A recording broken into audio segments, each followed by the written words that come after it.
Hey everyone, what's up? Welcome back to the channel. Today we're diving deep into some wisdom from the Oracle of Omaha himself, Warren Buffett. But this isn't just some dry lecture on investing. This is about recognizing patterns, avoiding bubbles, and potentially saving yourself a ton of money. Are we in another bubble? Let's see. Section 1. Buffett's warning and how right he was. So back in 1999, when everyone was losing their minds over the internet, Buffett wrote an article for Fortune magazine.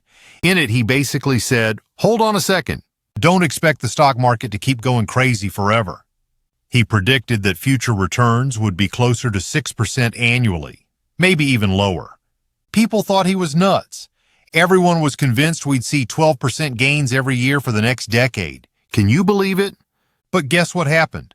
Buffett was right. The dot-com bubble burst hard. The S&P 500 got absolutely hammered, losing nearly half its value. And the actual annual return over the next 17 years? A measly 2.77%. Ouch. Section 2. Why Buffett Saw It Coming. The Automotive Analogy and Bezos. Buffett wasn't a tech genius. He simply recognized a recurring pattern. He refused to buy into the hype of internet stocks. He compared the internet boom to the early days of the auto and aviation industries. Both were revolutionary. Everyone was crazy about them, but most of the companies that manufactured the autos failed. Think about it, back in the day, everyone believed Henry Ford was the future and all other car makers had no chance. Buffett saw this pattern and predicted that this was going to be the downfall. Jeff Bezos, the founder of Amazon, was so intrigued by Buffett's insight that he asked for a list of automakers that went bankrupt. Even Bezos saw the bubble. Section 3. The dot-com carnage. The dot-com bubble burst. Oh boy, it was carnage in the stock market. High-flying stocks like Amazon took a huge hit. And some companies like Pets.com, Webvan, and Boo.com went belly up. Kaput. The crazy thing? Buffett didn't need some fancy algorithm or secret insider information. He just understood human behavior and how it drives market cycles. He looked at patterns and trends, not just at the numbers. Section 4. Today's Market and the Magnificent Seven. Which brings us to today and a recent memo from Howard Marks talking about the similarities between now and 1999. Are we heading for another dot-com style crash? The internet was overhyped in the 90s. And guess what's being overhyped today? Artificial intelligence, AI. Specifically, we're seeing the Magnificent Seven stocks. Apple, Microsoft, Google, Amazon, Nvidia, Tesla, Meta being driven to crazy valuations. These 7 stocks now make up over 30% of the entire S&P 500. This is a problem. A very big problem. Back then, the S&P was around 22% in weight of the top 7 stocks. The amount of weight has gone up by 8% in a matter of years, and this can be a huge bubble. Section 5. Bubble Signs. How to Spot Them. Howard Marks nails what a bubble really is. It's a state of mind. Irrational exuberance. People are ridiculously optimistic. Adoration. People are so in love with certain stocks that they think they can't lose. Fear of missing out. FOMO. The belief that if you don't invest, you'll be left behind. No price too high. Investors think the good are so good that no price is high enough. Right now, we're seeing all of these with AI stocks. News outlets are saying Nvidia can't miss. Everyone is opening brokerage accounts to buy Tesla, Nvidia, MicroStrategy, and Palantir. People believe there's no price too high. Section 6. Echoes of the Past and Buffett's Wisdom. Buffett said it best back in 1999.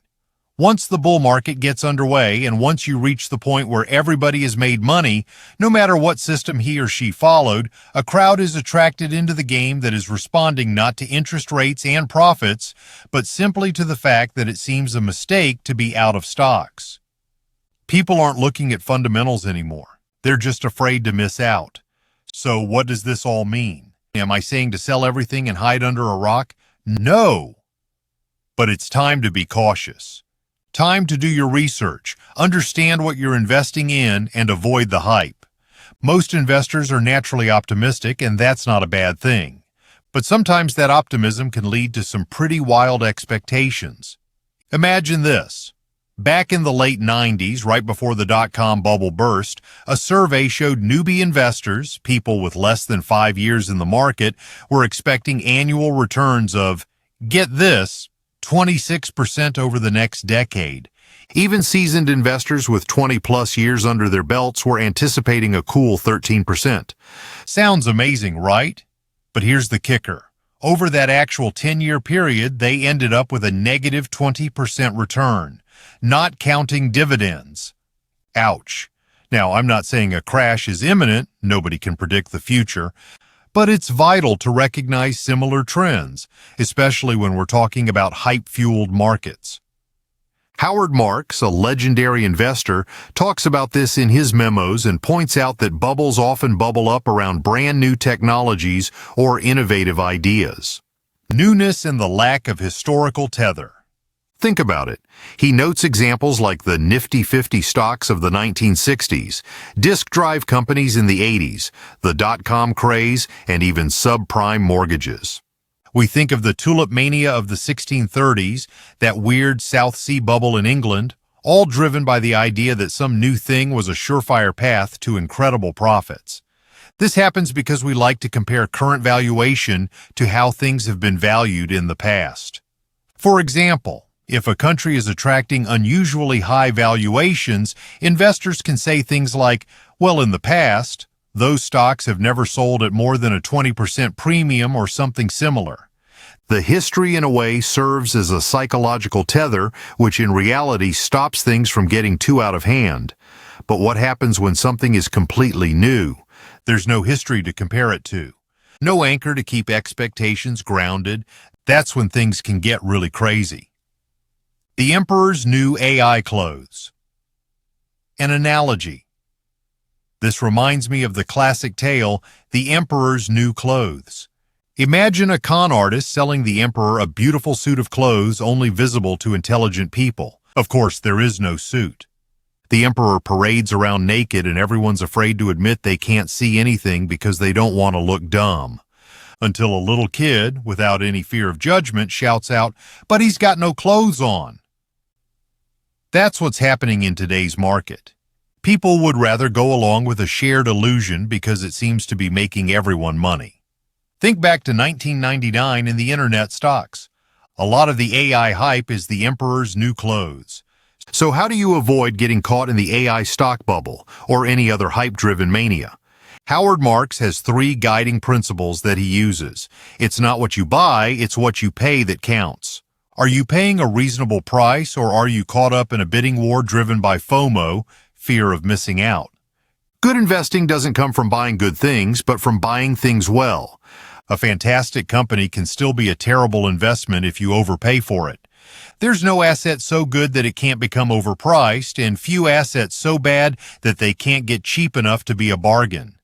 Everything has a price where it becomes either too expensive or too cheap.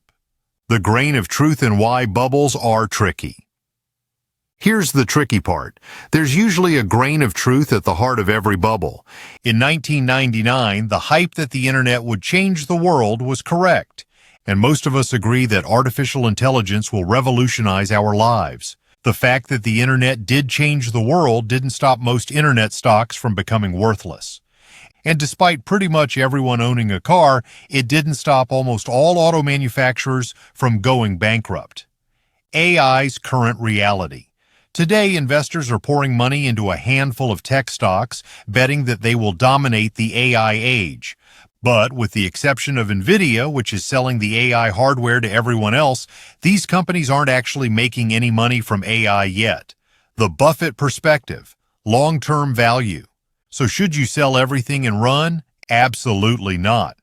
As Warren Buffett famously said, markets can do irrational things for long periods. He even said this during the 1999 dot-com bubble. I want to make one thing clear going in, though I will be talking about the level of the market. I will not be predicting its next moves at Berkshire. We focus almost exclusively on the valuations of individual companies, looking only to a very limited extent at the valuation of the overall market. Even then, valuing the market has nothing to do with where it's going to go next week or next month or next year, a line of thought we never get into. The fact is that markets behave in ways sometimes for a very long stretch that are not linked to value sooner or later, though value counts. Buffett is saying that value eventually counts. The market is a voting machine in the short term, but in the long run, it's a weighing machine. Think about it. Stock prices aren't just numbers, they're reflections of what we, the investors, believe about a company's future. But here's the thing. Emotions can run wild, leading to bubbles and overvaluations. While short-term prices are heavily impacted by speculation, the long-term trends usually even out to reflect reality. Now, this is where things get juicy. When investors get really excited, they might be willing to pay a premium for a stock, betting on huge future growth. Take Nvidia, for example, or Tesla. These companies have high price-to-earnings ratios. What that means is investors are betting that their earnings in the future will catch up and justify the current price. They're buying in ahead of time, willing to be patient. But here's the catch. It's like setting a time bomb. That investor patience isn't infinite. Maybe it lasts months, maybe years. But if the earnings don't grow fast enough to meet those high expectations, bam! Share prices get adjusted downwards, often harshly. Think of it this way. Investors are essentially betting on a company's persistence. They're saying, this company will be around for decades, its profits will keep growing, and it won't be overtaken by the competition. This is what investors are assuming, but that's a big assumption, especially in the fast-paced world of technology. New innovations pop up and competitors can come out of nowhere. It's crazy to see how quickly things can change. Only a fraction of the top companies from the past are still at the top today. This reminds me of Warren Buffett. He wasn't trying to predict the next massive crash, but he saw the market's overall trend. History often rhymes, even if it doesn't repeat itself exactly. And that's what we're seeing today. A shiny new obsession, FOMO everywhere, and this belief that for some stocks, no price is too high. So, are we in 1999 again? In many ways, yes. But that doesn't mean the ending will be the same. So what's the actionable takeaway here? How do we stay rational in this kind of market? Well, Buffett said it best. The key to investing is not assessing how much an industry is going to affect society or how much it will grow, but rather determining the competitive advantage of any given company and, above all, the durability of that advantage. Basically, focus on companies with wide moats, those sustainable advantages that protect them from competitors. These are the companies that deliver rewards to investors in the long run no matter what the market is doing. So, do your research, be patient, and focus on quality over hype. I really hope this video's helped you get a handle on the expectations in the stock market. Do you think we are acting like 1999 again? Let me know in the comments. And if you're ready to take your investing knowledge to the next level, thanks so much for watching, everyone. Smash that like button if you found this helpful, subscribe for more investing insights, and I'll see you in the next video.